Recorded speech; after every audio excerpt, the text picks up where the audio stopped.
Hi students, good morning. Welcome to Easy to Learn.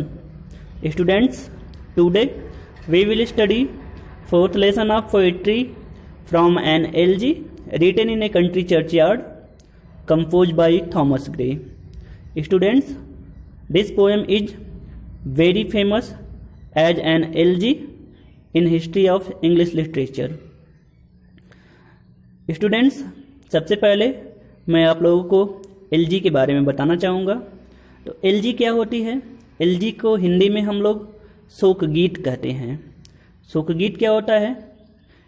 शोकगीत ऐसी कविता होती है जिसमें कवि अपने किसी नज़दीकी के या किसी प्रिय के मृत्यु पर अपना दुख व्यक्त करता है।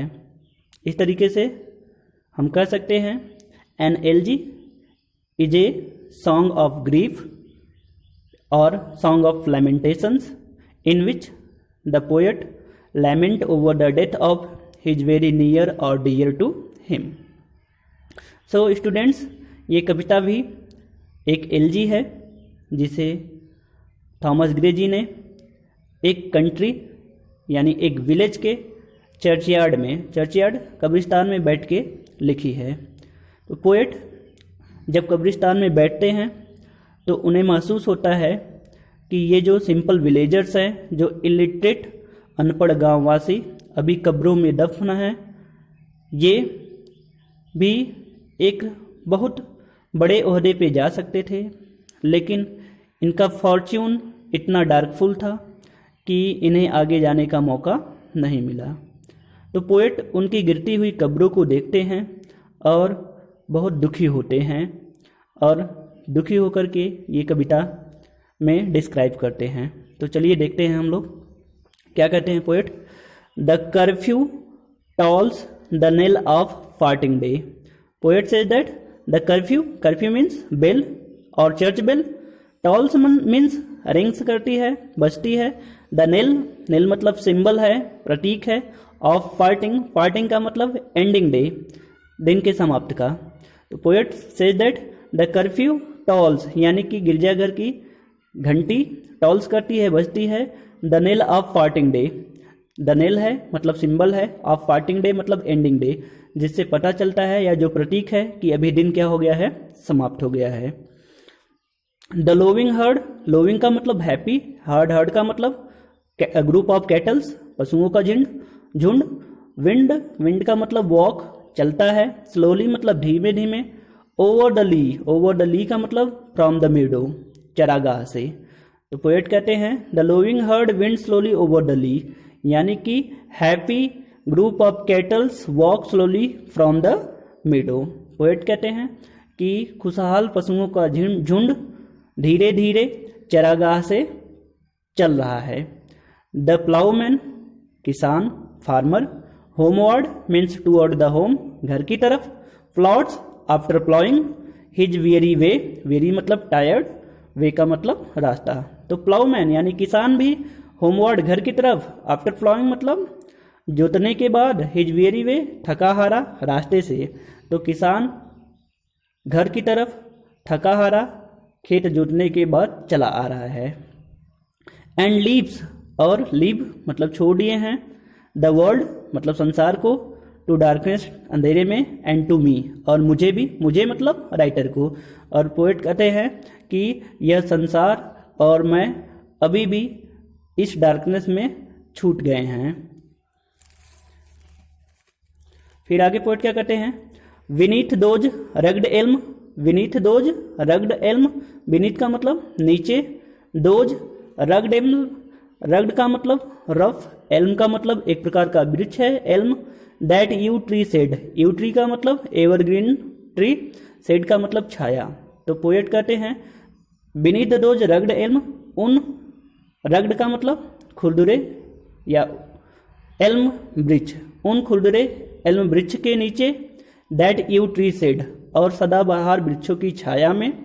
वेयर जहाँ पे, हीप्स मतलब ग्रो, उग आई हैं। द टर्फ मतलब ग्रास, घासे। In many A moulding heap, moulding का मतलब फॉलिंग होता है, फॉलिंग का मतलब गिरना। हीप का मतलब द पील ऑफ सॉइल यानी मिट्टियों का ढेर। तो पोएट कहते हैं जहाँ पर गिरती हुई मिट्टियों के ढेर से टर्फ यानी कि घासें क्या हो गई हैं, हीप्स कर गई हैं, ग्रो कर गई हैं, उगाई हैं। एक्चुअली पोएट यहाँ पे कब्र का वर्णन कर रहा है कि जो गांव वालों की कब्र है वो एल्म वृक्ष तथा सदाबहार वृक्षों की छाया में, जहाँ पे मिट्टियाँ क्या कर रही हैं, गिर रही हैं, उसी पेड़ों के नीचे, ठीक है, उनकी कब्रें बनाई गई हैं। फिर आगे पोएट कहते हैं each in his narrow cell, प्रत्येक यानी each villagers in his narrow का मतलब सकरे, सेल का मतलब कब्र, ग्रेव, फॉर एवर लेड का मतलब बरीड, हमेशा के लिए बरीड किए गए हैं, दफनाए गए हैं। तो पोएट कहते हैं कि प्रत्येक अपने कब्र में यानी कि प्रत्येक गांववासी जो मर गए हैं अपनी सकरे कब्र में फॉर एवर लेड, हमेशा के लिए दफनाए गए हैं। क्यों उनकी कब्रें सकरी हैं? क्योंकि उनके पास उतनी ज़मीनें नहीं थी, वो गरीब लोग थे, उनकी कब्रें नॉर्मल तरीके से बनाई गई है। फिर आगे कहते हैं द र्यूड का मतलब इलिटरेट, फोरफादर का मतलब पूर्वज, ancestor of the hamlet sleep. तो पोएट कहते हैं the rude forefather of hamlet sleep, और उन्हीं कब्रों में इन अनपढ़ गांव वासियों के पूर्वज स्लीप, सोते हैं। The breezy call of incense breathing morn, the breezy का मतलब यहाँ पे फास्ट विंड, कॉल मतलब पुकार, ऑफ इंसेंस मतलब महकदार, ब्रीडिंग मॉर्न मतलब सुबह में चलना। तो सुबह में चलने वाली तेज, एंड इंसेंस का मतलब सुगंधित, ब्रीडिंग मॉर्न का मतलब चलने हवाएं। तो सुबह में चलने वाली तेज और सुगंधित हवाओं की कॉल यानी पुकार। द स्वालो ट्यूटरिंग, स्वालो मतलब अबाबिल पक्षी, ट्यूटर करना यानी चर्पिंग करना, चहचहाना। फ्रॉम द स्ट्राबिल्ट मतलब ब्लेड ऑफ द ग्रास यानी घास का तिनका, बिल्ट मतलब बना हुआ है, सेड मतलब नेस्ट, घोंसला। तो स्वालो पक्षी का यानी अबाबिल पक्षी का घास से बने घोंसले से ट्यूटर करना, चहचहाना। The cock's shrill clarion, cock मतलब मुर्गे का, श्रिल कर्कश आवाज में, क्लेरियन करना मतलब आवाज लगाना। और द इकोइंग हॉर्न अथवा इकोइंग हॉर्न बजता हुआ बिगुल, ये बिगुल किसका है? बिगुल ऑफ द हंटर्स। पोएट कहते हैं द कॉक श्रिल क्लेरियन, मुर्गे की कर्कश आवाज, और इकोइंग हॉर्न अथवा हंटर का बजता हुआ horn. No more shall rouse them, कोई भी उन्हें जगा नहीं सकता है। Them here means illiterate villagers, अनपढ़ गांव वाले जो मर गए हैं। तो no more shall rouse them from their lowly bed, कोई भी उन्हें उनके लोली बेड यानी सिंपल बेड से या साधारण बिस्तर से अर्थात उनके कब्रों से नहीं जगा सकता है। फिर आगे पोएट क्या कहते हैं let not ambitions mock their useful toils. Let not ambitions यानी एम्बिशंस को, एम्बिशंस हियर एम्बिशियस पीपल, तो लेट नॉट एम्बिशंस मॉक यानी एम्बिशियस पीपल को मॉक नहीं करना चाहिए, उपहास नहीं करना चाहिए, मजाक नहीं करना चाहिए। देयर मतलब उनके यानी जो गांववासी हैं, यूजफुल मतलब उपयोगी, टॉयल का मतलब हार्ड वर्क। तो let not ambitious mock their useful toils यानी कि महत्वाकांक्षी लोगों को गांव वालों के उपयोगी श्रम पर, उनके कठिन परिश्रम पर मजाक नहीं करना चाहिए। देयर होमली जॉय का मतलब सिंपल मेथड ऑफ एंटरटेनिंग, साधारण आनंद लेने का तरीका। एंड डेस्टिनी ऑब्सक्योर का मतलब डार्कफुल फॉर्च्यून यानी कि अंधकारपूर्ण भाग्य, और उनके अंधकारपूर्ण भाग्य पर हंसना नहीं चाहिए, और उनके साधारण आनंद लेने के तरीके पर भी हंसना नहीं चाहिए। फिर से देख लीजिए एक बार, let not ambitions mock their useful toils यानी महत्वाकांक्षी लोगों को गरीबों के उपयोगी श्रम पर हंसना नहीं चाहिए। देयर होमली जॉय उनके साधारण आनंद लेने के तरीके पर भी नहीं हंसना चाहिए। एंड डेस्टिनी ऑब्सक्योर और उनके अंधकारपूर्ण भाग्य पर भी हंसना नहीं चाहिए। नॉर ग्रैंजर हियर, नहीं, ग्रैंजर मतलब ग्रैंड पीपल, शाही लोग, शानदार लोग, हियर मतलब सुनना चाहिए। विद ए डिस्डेनफुल का मतलब हेटफुल का मतलब घृणित, स्माइल का मतलब मुस्कुराहट। तो शाही लोगों को घृणा की मुस्कान के साथ नहीं सुनना चाहिए। The short and simple annuls of the poor, short का मतलब संक्षिप्त, सिंपल का मतलब साधारण, एनल्स का मतलब हिस्ट्री, इतिहास, ऑफ द पुअर मतलब गरीबों के। तो शाही लोगों को घृणा की मुस्कान के साथ गरीबों के छोटे तथा संक्षिप्त इतिहास को नहीं सुनना चाहिए।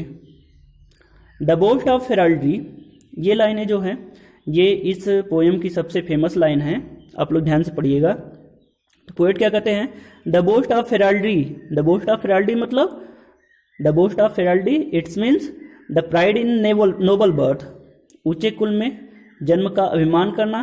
The pomp of power, pomp mean show करना, ऑफ पावर का मतलब शक्ति को, और शक्ति का प्रदर्शन करने वाले। And all that beauty, all that wealth ever give, poet कहते हैं द बोस्ट ऑफ हेराल्ड्री, ऊंचे कुल में जन्म लेने का अभिमान करने वाले। द पंप ऑफ पावर, शक्ति का प्रदर्शन करने वाले। एंड ऑल दैट ब्यूटी, और सभी लोग जो बहुत सुंदर हैं। All that wealth ever give, और वे सभी लोग जिन्हें काफ़ी धन प्राप्त हुआ है या जो बहुत अमीर लोग हैं। अवेट्स अलाइक, अवेट्स मतलब वेट किए जाते हैं, अलाइक मतलब एक समान तरीके से। The inevitable hour, the inevitable hours का मतलब बाय द डेथ, मृत्यु के द्वारा, जो मृत्यु का क्षण है, मृत्यु का समय है, उसके द्वारा सबका एक समान तरीके से इंतजार किया जाता है। The paths of glory lead but to grave, the path of glory यानी शानो शौकत का जो पाथ होता है, वे होता है, रास्ता होता है। लीड बट टू ग्रेव, वो कहीं और नहीं बल्कि ग्रेव की तरफ जाता है। पोएट यहाँ पे ये बताना चाहते हैं कि जो मृत्यु होती है वो किसी के साथ भेदभाव नहीं करती हैं, चाहे कोई कितने बड़े कुल में जन्म लिया हो, चाहे कोई कितना भी शक्तिशाली क्यों ना हो, कोई कितना सुंदर क्यों ना हो, कोई कितना धनी क्यों ही ना हो, लेकिन मृत्यु किसी के साथ भेदभाव नहीं करती है, वो सबका इंतजार एक समान तरीके से करती है। ठीक है, तो इस तरीके से ये पोएम समाप्त हुई। Thank you, that's all.